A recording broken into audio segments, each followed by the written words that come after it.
Кыргызстан 2013-жылдагы экономикалык жыйынтыктарын чыгарып жатат.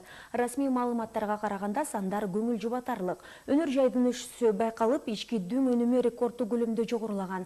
Бирок мындай жылыштарга карабай өлкөнүн бюджетинде мурункудай эле таңсыктык уланууда. Серепчилер болсо быйылкы жыл кыйын болоорун белгилешти. Өкмөт башчысы кумтөр боюнча келишим кабыл алынса бюджетти колдоого мүмкүн болоорун белгиледи. Былтыркы жылы эле Алтын кен ишканасынын төлөмдөрү 11,5 миллион эмес 80 миллион долларга жетмек. Бул туурасында кийинки сюжетте. Кыргызстан үчүн былтыркы жыл саясий өңүттөн алганда мыкты болбоду. Ал эми экономикалык багытта бир аз жылыштыктар байкалды. Өкмөт 2013 жылдын көрсөткүчтөрүн рекордтук катары баалашууда. Бирок эл аралык серепчилер ишенбөөчүлүк менен мамиле кылышып, өтө начар болгон 2012 жылга салыштырмалуу өскөндүгүн белгилешүүдө. Бир жагынан белгиленген көрсөткүчтөрдүн көбүн Алтын кен ишканасы түзгөн. Былтыркы жылдын жыйынтыгы боюнча Кыргызстандын ички дүң өнүмү пландалган 7%га көтөрүлүп, 10,5%ды түзгөн.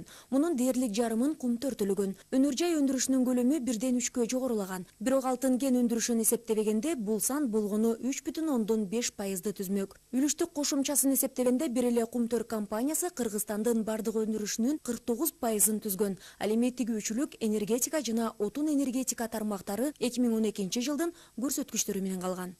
Абал ушунчалык кооптуу жана таң калыштуу. Өнүкпөй келген өнөр жай менен азыркы өндүрүштүн өсүү деңгээли ал эми көптөгөн завод-фабрикалардан болсо эскерүүлөр гана калган. Кыргызстандын экономикасы бир гана кумтөр ишканасы менен кармалып тургандыгы бүгүнкү күнү көптөгөн адистерди ойлондуруп жатат. Айрыкча Алтын кен ишканасынын айланасында түзүлгөн окуяларды эске алсак, сүйлөшүүлөрдү создуктуруу, нааразычылык акциялары, жолду тосуулар жана электр жарыгын өчүрүүлөр эле эмнени айтып турат.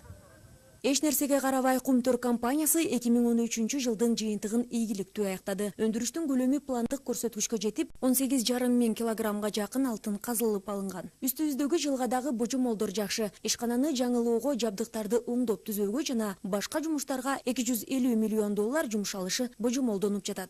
Бардык чыгаша төлөмдөрү жана салык которууларынан кийин кумтөрдүн баалуу металлынын 1 унциясынын баасы 110 долларга чыкты.